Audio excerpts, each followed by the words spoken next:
I'm talking to you about Shelley antique moire and tapestry patterns. A few examples in the front. I'd like to start off with some acknowledgements. First of all, the pattern books have been very helpful with information, and Chris Davenport did a remarkable job editing them. And I'd like to thank all those people who, over the years, have let me photograph pieces in their collection or sent me pieces, in particular Helen Douglas, Carolyn Keating, Jerry Pearce, and Peter Perazzo. Well, a little background first. The name was first given to textiles which exhibit wave-like or water ripple type patterns. And apparently they can be created in the way that the material is woven, or for some types of materials, they can be made to look watery by using hot engraved rollers which polish some areas so they reflect light differently. And here's an example of a silk lining from the 1870s in a drawing instrument box I have. We also get these moire type patterns when two repetitive patterns overlap. They cause interference patterns. Right. Moire patterns from two bits of nylon curtain held up to the light. And you can see the sort of effect. And the name was taken up by science and engineering, and they can use them in various types of experimental work to magnify deflections and for crystal imperfections and various things like that. They can also give you problems in photography, and they can also give problems with TV screens because a lot of these screens refresh by scanning every second line very, very quickly. But if there's any movements, you can get moire problems. Well, I'd like to talk about moire on earthenware first, but it was used on china. And it goes back to 1914 when they introduced some patterns, and they introduced them and was apparently about the same time for both earthenware and for china. And that's the sort of effect they achieved. And that's how they did it, by using a lot of very fine, closely spaced lines. And although the patterns are generally called silk patterns in pattern book entries, they are backstamped on earthenware with moire antique.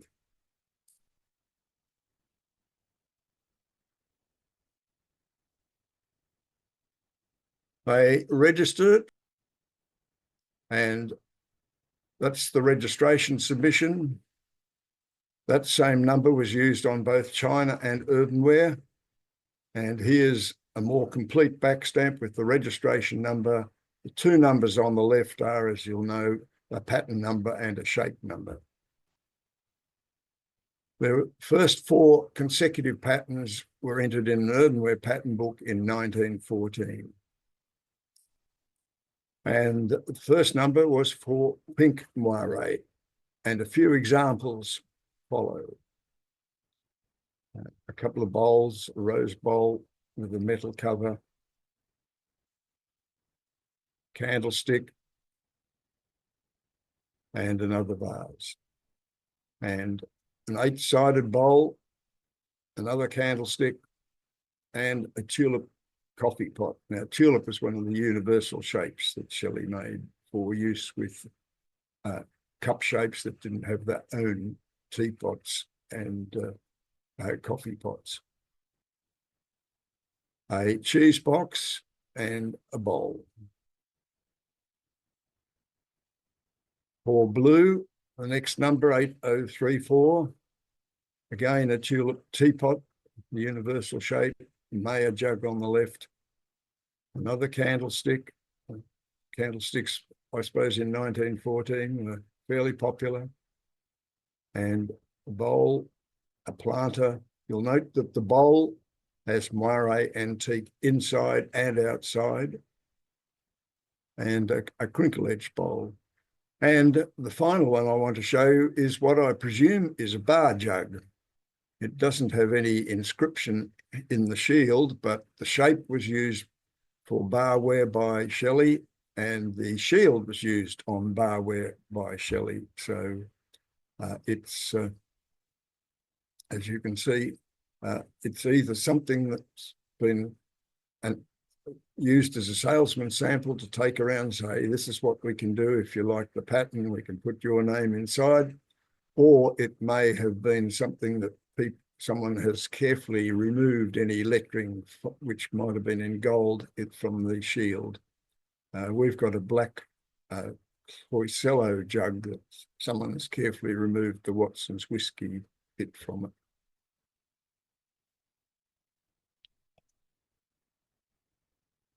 And a few green examples now. This is the third number, 8035. And this one is a bit unusual. It's in our collection, but I've never come across another one. They've obviously overprinted the green moire with a fruit pattern, which I take to be apples, pears, and I'm not sure whether the round bits are supposed to be grapes or plums. Colour indicates could be either. And I don't know whether anyone else has an example, but if they have, I'd like to see them. And the fourth was for fawn on pale gold fawn. And I have no pictures of it. I can't find pictures, so I don't know whether it wasn't very popular or there should be some pieces out there somewhere. Now, they did create a fifth number, and that was for blue moire antique when it was used on a tulip toilet set. That's a soap box from the toilet set. And strangely, or not strangely perhaps, but when they put pink on a toilet set, they used the original pink number. They didn't bother creating a special number. And for those who aren't familiar with soap boxes, it's a bowl with a lid and a drainer that goes in between. The drainers often seem to be missing. This now brings me to tapestry patterns. In 1915, about a year later, they registered an earthenware pattern of roses and foliage. It was called Tapestry in backstamps. And that's the picture that was used in the registration submission, thanks to Jerry Pierce. Now, why should tapestry be of any interest or any connection with moire? Well, the answer is because it was very often, most often, as far as I can find, used as a background or as a border pattern. And there is one pattern which shows it as a black with a black background, but I haven't been able to find any examples of that. And as I said, it's not really relevant to a talk on silk type patterns. Now, when they used it as a border pattern, they backstamped it tapestry.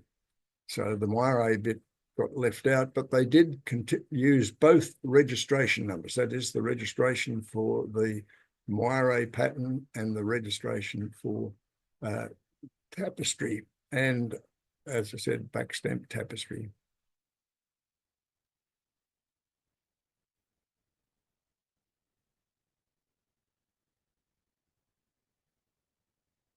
Now, in the pattern books, only with a pink background gets a Guernsey with a picture. The other entries just are a couple of lines and specify what colours are to be used. But the pink one, and there's an example of how it was used. And if we look at it up close, we see that the moire pattern was printed, it appears to me anyway, all over, and then a black outline was superimposed on that for the tapestry, and then it was coloured in. So moire was applied first. And a few examples of pink, of blue, this one with the pattern inside. And this is a tray from a trinket set, And for those not familiar with trinket sets, there's a trinket set I photographed at the Barters many years ago. But you see they have a little tray and a couple of little bowls, one with a knob and so on. And in green, a few more examples.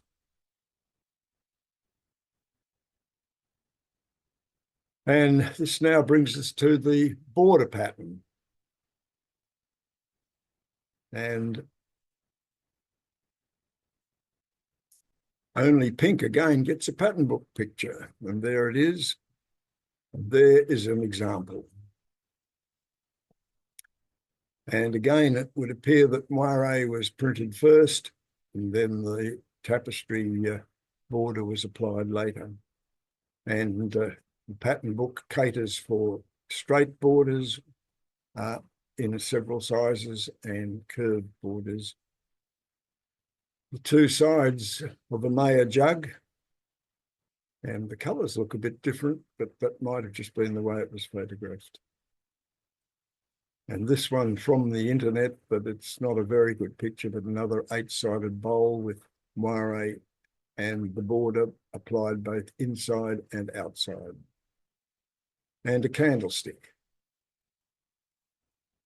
Now, I couldn't find any examples of border patterns on blue or green, so I have created them to show you what I presume they would look like by taking the pink background and changing it to blue and green. Which brings me now to moire patterns on china. And I must confess, when I started preparing this talk, I only knew of one, and Carolyn Keating was able to supply a few more, so very helpfully. Again in 1914, presumably about the same date, because that was when the pattern was registered, they introduced some. And they also used the same registration number. And as is typical for China patterns, they don't name them in the back stamps, they just have a number. And again, pattern entries mostly call them silk or moire. Oh dear. The only one that gets an entry is for green moire, although the picture to me looks very, very blue. And down it reads that it's for a special green mixture, aerographed in green after firing, and down below it says for Jasper blue, and it gives the pattern number 10574. Now, fawn one, none of these colours could I find just moire on mocha. So I haven't got any pictures, but there is a number, the same number that for pink, that was used with the border pattern, a bit strangely, and on butte, not on mocha. Pattern 1066, moire as a background with some flowers. This one in golden fawn, and that one is on Gainsborough tea. And here it is on mocha, and you can see the background, just a pattern number and a registered number. I haven't got any pictures for it in pink or on butte or in any other colours. This one, I only have the pattern book pictures. I presume the section showing in a goldy colour was to be done in gilded, etched gilding probably. But the little panel has a moire background, and it was used again, but without any gilding on teaware, as we'll see in a minute.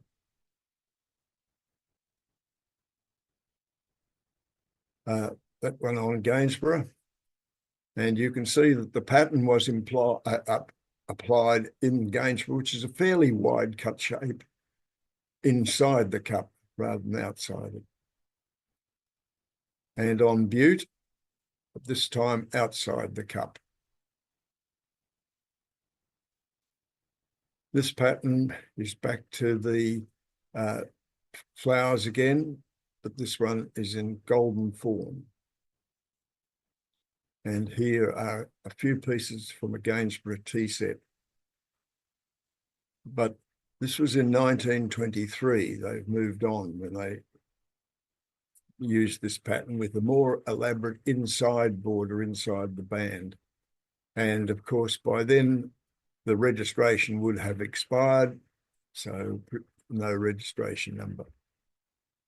And finally, in 1939, which is getting much later, they introduced another silk pattern, silk all over, with dust in dusted gold and with some Moire registration. The number has long gone. It presumably expired way back.